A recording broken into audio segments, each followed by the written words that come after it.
My name is Zachary Watkins. Um, I'm a composer, musician, um, educator at times, recording engineer, sound person, who lives in Oakland, California. Thank you for taking the time to do this.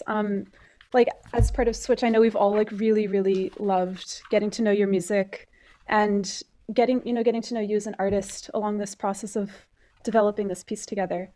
I was wondering, yeah, if you could talk a little bit about Oakland in the Bay Area. There's this incredibly rich history of experimental music, radical thinkers. Like Pauline Oliveros, those people at Mills, Ellen Fullman, Teresa Wong, Roscoe Mitchell, and even like Sun Ra was there in the '70s, and like all these people like leave their fingerprints in the generations to come. And I was wondering if you think that history like materializes in your practice in any ways, and if so, like how does it?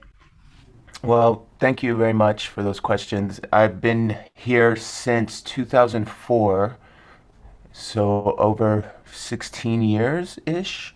And I did move here to go to graduate school where I attended at Mills. I had my undergrad at Cornish College in Seattle, so I had already started to um, feel the aesthetic and receive the aesthetic of the West Coast. And by the time I was 24 and moved to Oakland, um, but I had applied to schools that I felt would nurture a specific direction I found myself in, which was composer performer and the integration of electronics and computers with acoustic instruments. That's kind of where I wanted to explore. I chose Mills because my professors, I studied with Janice Gitek and Jared Powell up in Seattle, and they introduced me to an aesthetic of composition, one of a form of minimalism, but without um, sticking to any rules. Really opened up my thinking about what music can be and what my music sounds like.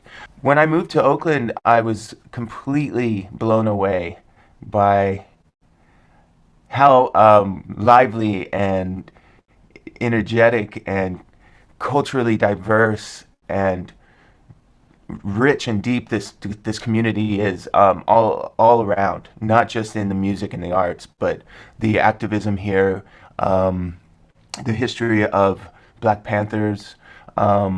I guess I just think about our history of psychedelic music in general.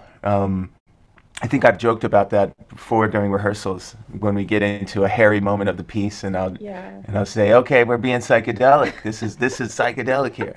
So that's something I use in my language actually a lot.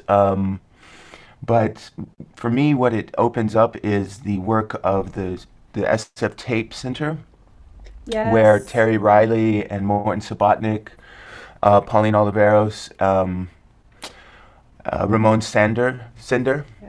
But when I came to Mills, the professors there were Fred Frith and Chris Brown, Maggie Payne. Mm. Um, Pauline Oliveros would telecommute, and Okay. this was prior to Zoom, so she was kind of on the cutting edge of that. It was fun to take her deep listening class. Her TA would come in early, set up a projector and a camera, Yeah. and then we'd have this interactive class with Pauline over the projector. But the Bay Area is absolutely critical to who I have become as a musician.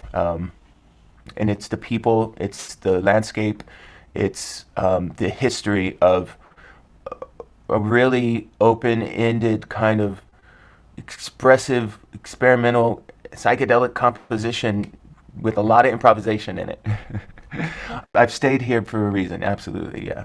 As an artist, I really, who isn't working on an academic path to be a teacher at the moment, I really do need to be in a vibrant community.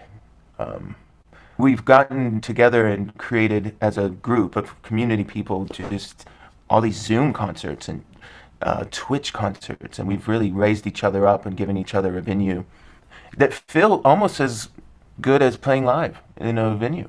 Sometimes these online things really actually are special. Yeah. You know, I wasn't expecting to acclimate so well, but I have. I mean, I We're think got us to artists have adapt. a way of getting through some things, you know. Yeah, or seeing the creative potential even in Hmm. severely constricted circumstances. Right. I guess on that note, maybe we should transition to talking about your piece for Yeah. Switch. So a couple times, like in the past, I guess 10 or 15 minutes, you've brought up psychedelic.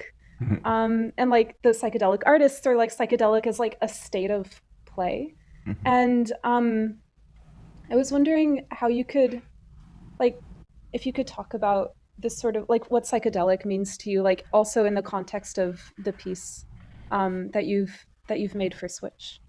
If I'm in an opportunity to, in a situation, or have the opportunity to compose music that I'll get to hear back, that I'm not necessarily playing myself, I will then want to try and create a sound that is phenomenal to hear and experience. If I'm successful or not, I don't know yet. But that's what I'm attempting to do when I sit down to write, is how can I make a really ecstatic, rich sound that's fun to hear and feels good, or I mean, and feel good, fun, all these words, right? But to me, that is psychedelic. The real intense intention of engaged listening, Yeah. and I want to bring the listener with me. So I want to hold your hand through that journey. And I've come up with, over these years of playing and experimenting, that I like harmony. And exploring Iranian music and the tunings of that music, the introduction to gamelan, being into synthesizers, where you synthesize sounds from scratch, all brings up these questions of intonation. And I went to college for music, and where I found myself was in the worlds of Lamont Young, Yeah. Marianne Amache, my teachers, Maggie Payne, a big one, Chris Brown, who composes in just intonation for his piano occasionally, and the teacher James Tinney was a very big influence, and the way he thinks about tunings, and same with Lou Harrison. Yeah. His primer is really important. And the first opportunity to finally explore a tuning that I invented was working on a string quartet. And that's kind of when I started to understand a potential when certain harmonies are excited and resonant in, usually works really well in beautiful rooms. So I wrote this piece for string quartet, and each of the strings was tuned to a different harmonic of a fundamental. Mhm. And I wrote it for the concert hall foyer, so right in front of the concert hall at Mills, and it's got a really nice 5 to 10. I wouldn't even speculate, but it has a nice reverb, so Yeah. it's real cavernous reverb. And so hearing these strings in quartet, or sometimes I'd have double stops, so as many as 8 strings at once in these real tight harmonies, just vibrating, and the audience could walk around. And I also created a software that played back sine tones, so it's very similar in process to the piece I found for you, that I wrote for you. I kind of, now that I'm thinking out loud like this, I'm realizing how much we always share or derive from past ideas. So I also do think that the pieces are never finished. They're all one big piece. But that's another thing about psychedelia. When does a piece begin and when does it end? And so I just enjoy allowing that phrase and that kind of thought to live within the work that I create.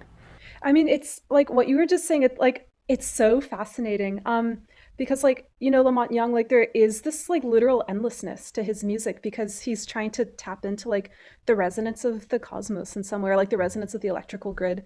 And with Hmm. Amashe, there is this real like materiality of perception that she is composing, like with the autoacoustic emissions. And then when you take both of those things in consideration and think that like, oh, like hearing is actually a form of touching, Hmm. and of like being touched like by sound waves and like by air pressure. Yeah, and so I listen the way I think the audience will listen. It's with pure just curiosity. Like, what is happening in this sound now, right now, right now, right now? And it's so interesting. I don't know, you know. And you create a framework where that kind of like moment to moment emergence and Mhm. moment to moment spontaneity of the sound being created is like really possible. Like there are all these different, you know, levels of structure within which one negotiates spontaneity, and then coming back to playing something that's predetermined, but Yeah, then these moments of like flights of fancy, yeah. or like flight, yeah, it's really beautiful. Is there anything that you feel like Um, you really want to say? So we have it. sure. Let me say it. The name of the piece is "Do Your Best, Never Say Can't, and Love One Another," and it's a phrase that my father would recite to us when dropping us off to school in the morning. My sister Tighe and I, and then we'd have to say it back, repeat it back to him, and that memory has been close with me my whole life, first of all, but just during this pandemic and lockdown, um, these memories kind of flowed strong. And so it hit me one night when I was working on the piece that that was the name of it. And names sometimes jump out at you, and you just have to honor that.